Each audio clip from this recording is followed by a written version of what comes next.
वृन्दावनेश्वरी वृषभानुसुते देवी प्रणमामि हरे प्रिये हरे राम राम राम हरे हरे हरे कृष्णा कृष्णा कृष्णा हरे हरे या कुण्डेन्दुतुषारहा ध्वजवला या शूद्रवस्ताम्बिता या वीणावरदण्डमण्डितकरा या श्वेतपद्मासना या ब्रह्माच्युतशङ्करप्रभृतिभिः सदा वन्दिता सा मां पातु सरस्वती भगवती बुद्धिप्रदां शारदे बुद्धिप्रदां शारदे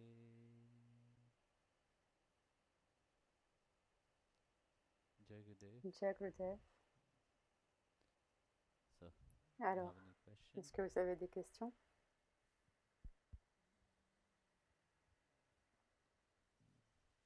Yeah. Oui. Ask a question. Pose ta question.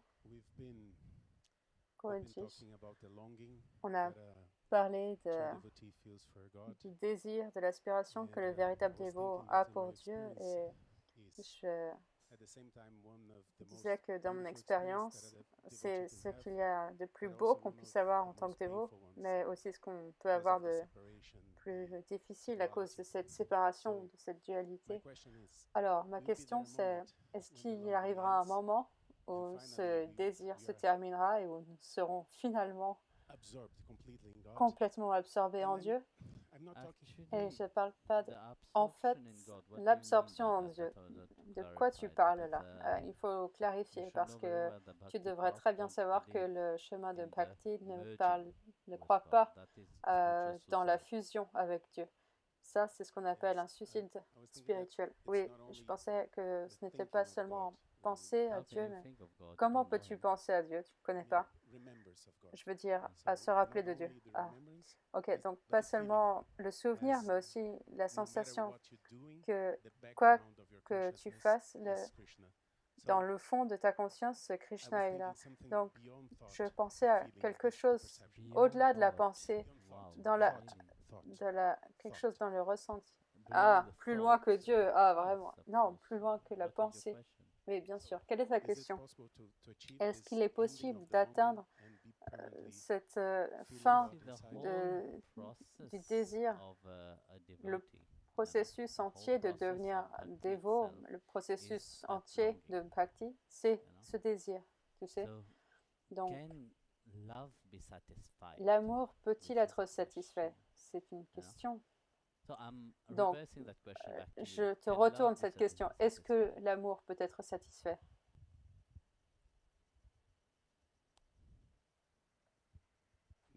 Non. Eh bien, voilà ta réponse. Si l'amour ne peut pas être satisfait, alors le désir n'en finira jamais. Tant que l'amour est là, le désir continue. Tu sais, dans le chapitre 6, verset 41 de la Bhagavad Gita,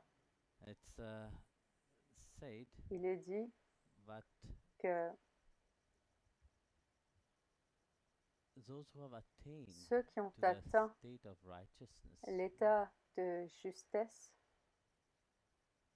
ils vont vers les mondes paradisiaques. Ils y passent un certain temps, mais ils reviennent ici. Et ceux qui sont tombés, qui sont déchus du yoga, eux aussi, ils reviendront ici. Et ils vont rester un certain temps, puis ils vont revenir. Mais quand ils reviendront, ils naîtront dans un bon endroit. Parce que tout ce qu'ils ont fait dans leur vie antérieure n'est pas perdu. C'est une continuation de ça, dans la continuité. Donc, quand on regarde, disons, les sages qui se sont élevés, ceux qui aspirent à atteindre, comme tu disais, les un royaume céleste, qu'est-ce qui se passe? Ils vont jusqu'à ces royaumes célestes pendant un certain temps parce qu'ils ont un bon mérite, donc ils iront. Mais une fois que ce mérite est épuisé, qu'est-ce qui va se passer? Ils vont devoir revenir ici. Et quand ils reviennent ici, ils renaîtront dans un endroit où ils seront à nouveau, ils vont pouvoir poursuivre ce chemin vers la perfection totale. Cette perfection totale, qu'est-ce que c'est? C'est l'ultime relation d'amour avec Dieu. Donc, ils vont rendre service. Dans la vie, vous avez beaucoup de gens qui sont bons. Vous avez beaucoup de gens qui sont une grande intelligence. Vous savez, des gens instruits, des gens sages. Mais est-ce qu'ils atteignent tous ce... Oui, je suis arrivé à ce moment où je perçois le divin partout. Non. Très peu arrivent à ça, ce niveau. Donc, l'amour, c'est quelque chose qui est exclusif. Ce désir est quelque chose d'unique. C'est quelque chose qui ne peut pas être satisfait. L'amour ne peut pas être satisfait. Si l'amour peut être satisfait, alors c'est seulement cet amour matériel. C'est seulement cet amour fini. Cet amour où vous dites je t'aime ici, je t'aime là. Mais ce genre d'amour, quand on le regarde, il est plein de désirs. Quand un désir est exaucé, la souffrance arrive. Aujourd'hui, je parle avec quelqu'un qui me disait, avant, on se voyait et c'était magnifique, c'était super. Mais à partir du moment où je me suis mariée, ça a été terrible. Ma vie était terminée. Je suis super malheureux. Ne vous méprenez pas. Mais le truc, c'est que le but de cela, c'est que quand ce désir est comblé, alors il n'y a plus aucun intérêt à jouer ce jeu. Une fois que vous avez obtenu ce que vous vouliez, pourquoi continuez-vous à jouer? Non, cette personne est à moi, alors je fais ce que je veux. Mais après ça, cette relation, elle est foutue. Ce désir, est-ce qu'il sera là? Non, il ne sera plus là. Donc, vous irez les voir ailleurs. Regardez votre vie. Regarde à ta vie, toi. Combien de fois est-ce que tu as sauté de l'une à l'autre? C'est ainsi. Vous voulez combler cet amour, mais ce que vous voulez combler, en fait, c'est cette attente. Cette attente ne peut pas être satisfaite. Même si je vous disais, oui, ayez ce désir pour Dieu, il n'y a que lui qui peut vous satisfaire. Lui-même ne peut pas satisfaire ce désir. Mais il peut vous donner cette expérience de cette extase divine, ce Satchitananda, de cet ultime. Il peut vous emmener jusqu'à un niveau très élevé. Mais ceux qui ont atteint cela, alors ça n'est jamais terminé. Et quand on voit que l'action est pleine de désirs, alors elle se termine, elle retombe. Elle n'amène nulle part ailleurs. Et vous en avez, et l'autre, c'est dans l'attitude, le sentiment du service, le sentiment d'aimer. Alors lui ne peut pas être satisfait. Même de vie en vie, il ne sera jamais satisfait. C'est pour ça qu'il dit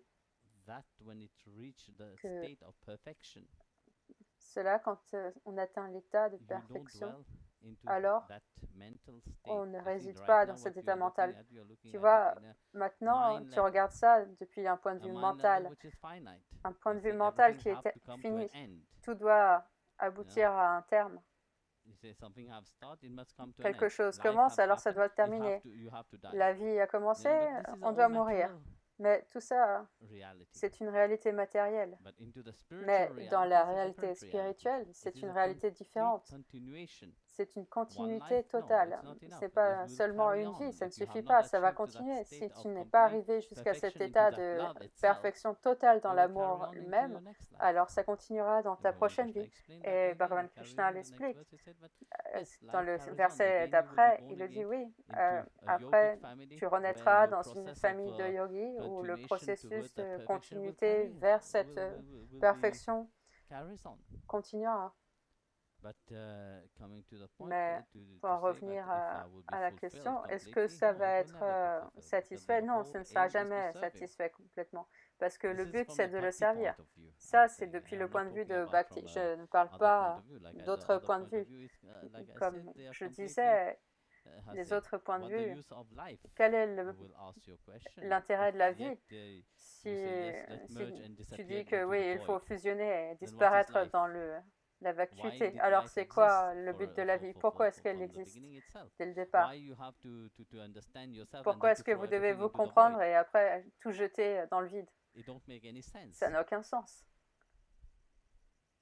Tu vois? Donc,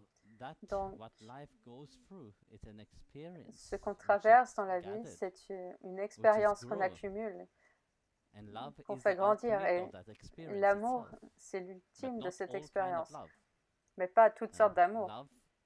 L'amour dans son état sublime, qui est le pur état de votre soi. C'est ça l'amour. Donc, est-ce que ça va se terminer un jour? Non, ça ne finira jamais parce que c'est sans fin. Ça n'a pas de début, ça n'a pas de fin.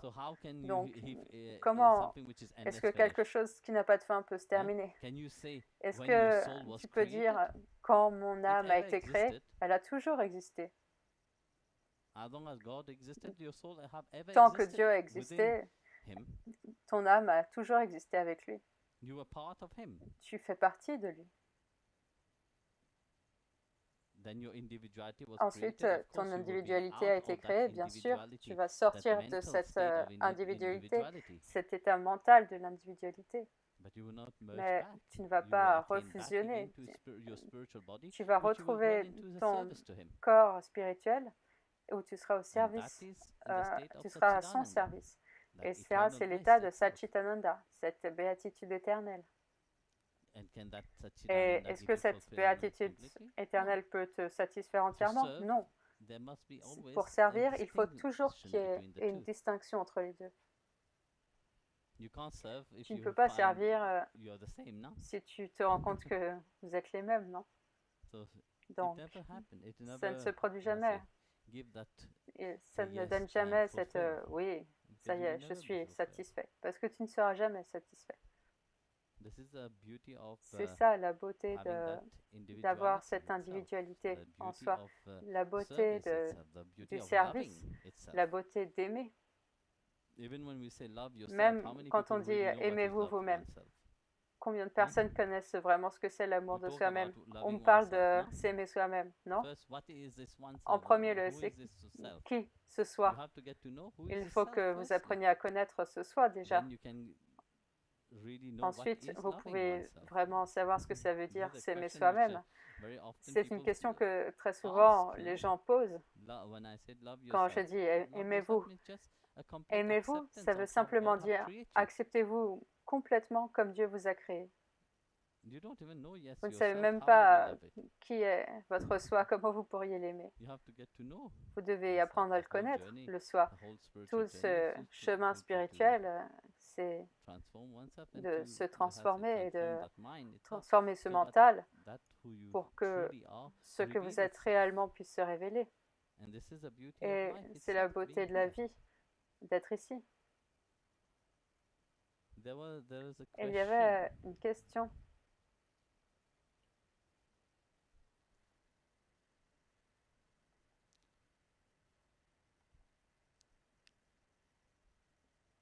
Il y avait un lac. Et il y avait un gourou et ses disciples assis là. Et ils regardaient les canards qui s'éclaboussaient dans l'eau joyeusement. Et sur ce lac, il y avait des belles fleurs de lotus. Et donc la question a émergé. Comment devrions-nous aimer Dieu? Comme les canards ou comme les fleurs? Alors, maintenant, je vous pose la question à vous. Dites-moi, quelle est la réponse? Commençons avec toi.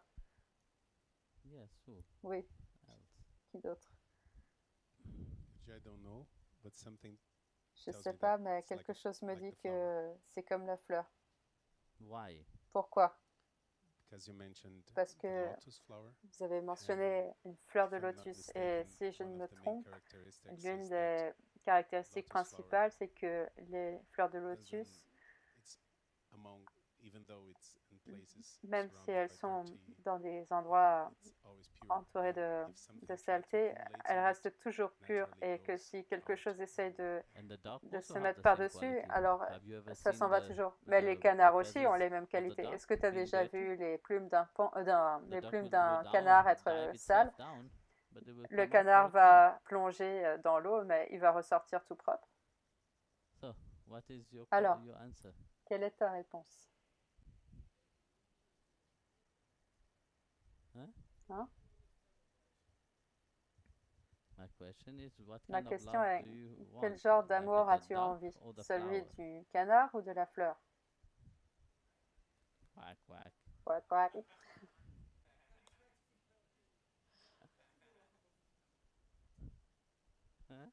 Hein? You? Toi? You don't need the mic, just say. T'as pas besoin du micro, juste dis-le.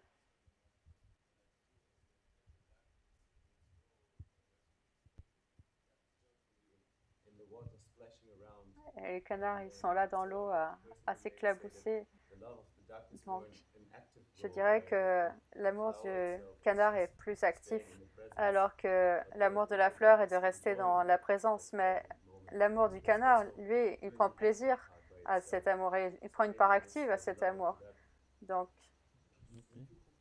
And you, madame? Et toi, madame?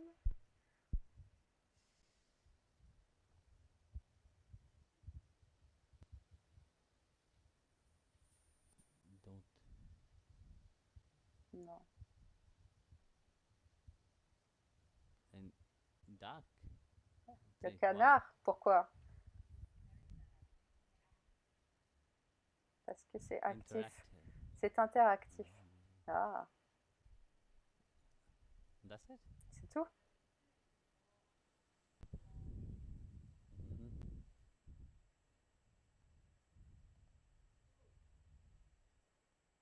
No, you have to be one. Non, il faut être un. Huh?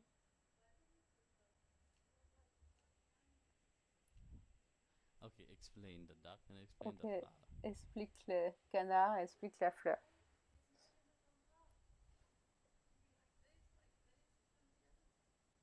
No, there's a catching point into it.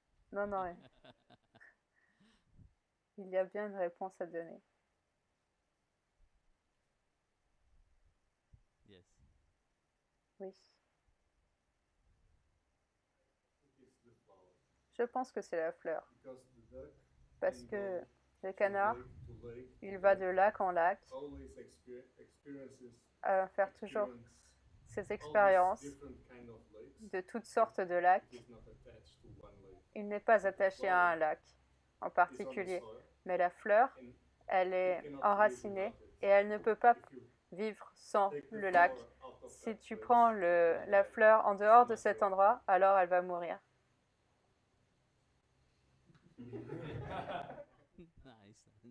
C'est une bonne réponse. Yes. Oui.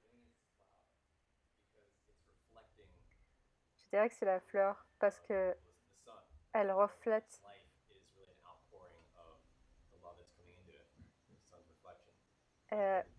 l'amour que le soleil lui envoie, alors que le canard, il y a plus de variables avec le canard.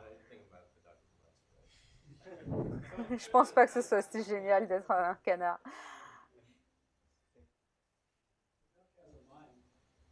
Le canard a un mental. Mais la fleur aussi a un mental subconscient. Il a plus le canard a plus un mental grossier. Et on essaie de transcender ce mental grossier pour que nous puissions simplement exister dans l'amour de Dieu. Et cette fleur de lotus est le symbole de cette transformation. Et la transformation de ce mental pour qu'il puisse simplement exister dans la beauté. Nikunja.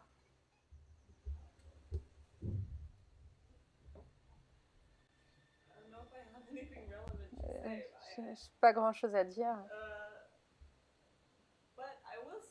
Mais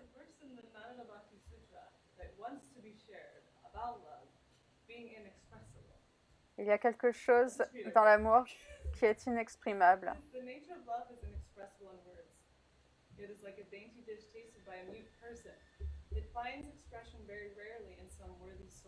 Il trouve rarement une expression pour l'exprimer.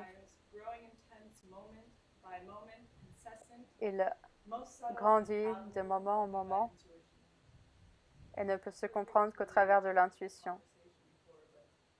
Je pensais placer ça dans la conversation, mais comme on a commencé à parler de canards et de fleurs, je vais juste te dire que c'est quelque chose qu'on ne peut exprimer.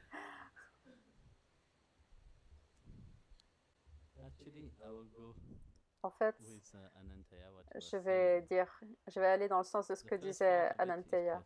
La première partie est parfaite dans ce que tu as dit. Le canard va s'envoler. C'est vrai que si le lac s'assèche, le canard automatiquement va s'envoler. Il va aller ailleurs. Mais la fleur, non. La fleur, elle va sécher avec le lac. Et quand la fleur sèche avec le lac, quand l'eau revient dans le lac, la fleur va regrandir à nouveau. C'est ça la beauté des fleurs de lotus. Elle peut s'assécher et rester sèche, et une fois qu'il y a de l'eau qui revient, alors elle va à nouveau revivre. Donc, c'est la réponse. C'est la fleur. Mais ce n'est pas par rapport à ce que tu disais, c'est plus par rapport à ce que lui, il disait. Donc.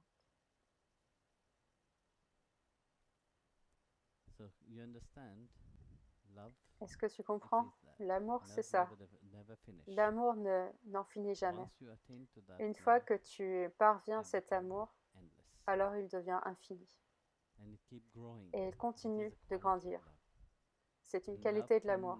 L'amour ne peut jamais être satisfait. L'amour continue de grandir et il dure pour toujours. 3 qualités de l'amour. Et il n'y a rien de plus élevé que l'amour. Tu sais? Donc tu ne peux pas dire oui, je vais au-dessus de l'amour. Il n'y a rien au-dessus de l'amour. Donc, des questions?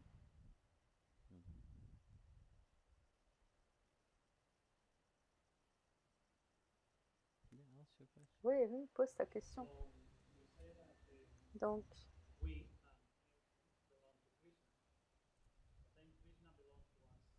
tu dis que nous appartenons à Krishna, mais Krishna nous appartient aussi. Donc cette deuxième partie, que Krishna nous appartient, je ne peux pas comprendre. Comment ça se fait que le tout puisse appartenir à la partie?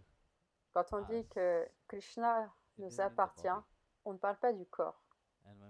Et quand on dit que nous appartenons à Krishna, on ne parle pas du corps. Est-ce que ton corps sera toujours là? Alors, comment est-ce qu'il peut appartenir à quelqu'un qui est éternel? Il est. Est-ce qu'il est le corps physique, matériel? Non. Même s'il prend l'aspect d'un corps matériel, son corps n'est pas matériel. Son corps est spirituel. Son corps est transcendantal. Il est au-delà de la compréhension des éléments eux-mêmes. Alors comment son corps pourrait appartenir à toi? Non, spirituellement, il t'appartient. Et spirituellement, tu lui appartiens. Ton cœur lui appartient. Ton âme lui appartient. Ton âme vient de lui et elle lui appartient. Tu crois que ton âme t'appartient? Elle ne t'appartient pas. Tu crois quoi? Et les êtres humains, ils pensent que ceci, cela, ça m'appartient. Pourquoi? À cause de cette ignorance, non? Et ensuite, il a dit, qu'as-tu amené dans ce monde? Avec quoi es-tu né dans ce monde pour dire que quoi que ce soit ici t'appartienne?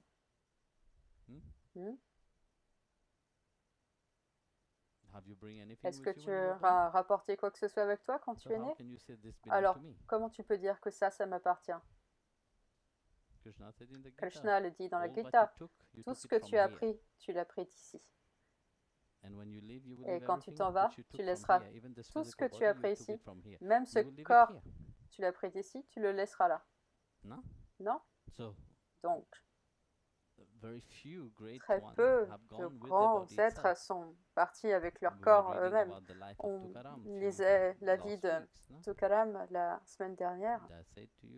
Et je vous ai dit, je vous ai parlé de la vie de Tukaram, non? Comment il est parti avec son corps. Et de cette manière, beaucoup de grands êtres sont partis. Mirabai est parti dans son corps, Andal est parti dans son corps. Beaucoup de grands saints hindous ont disparu. Donc, eux, ils sont partis servir Krishna, ils sont partis servir Narayana.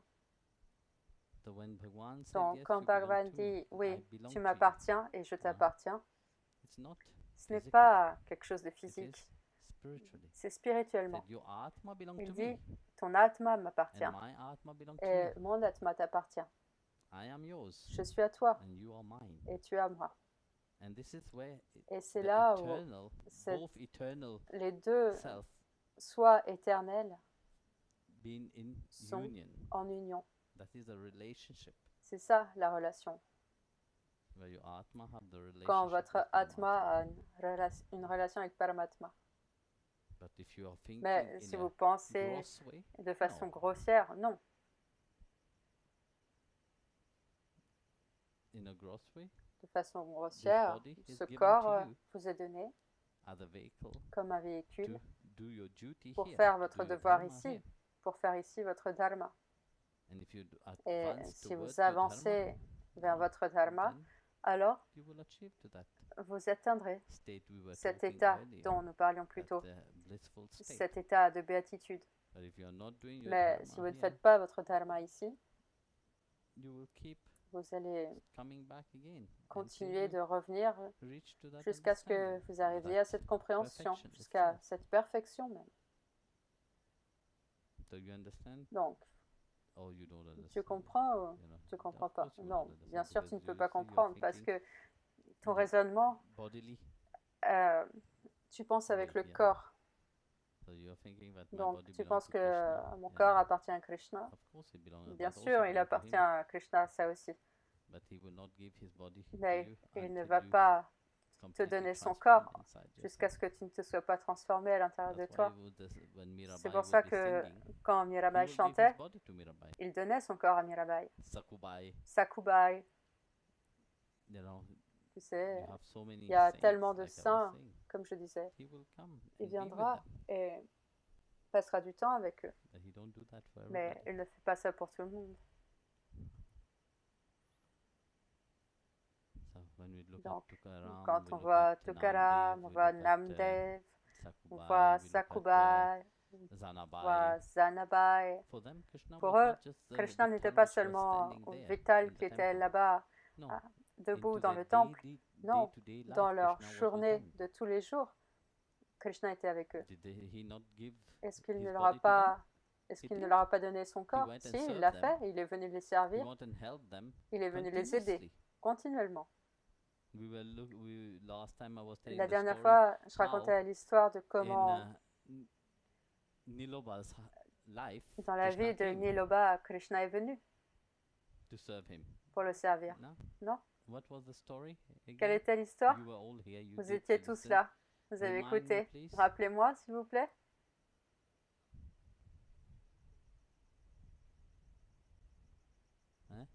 Hein? Il est venu cuisiner. Oui. Il est venu cuisiner pour la fille du saint. Et quand il est parti, ils ont retrouvé le tilak et le Kuntimala. Oui. Comme ça, Krishna vient.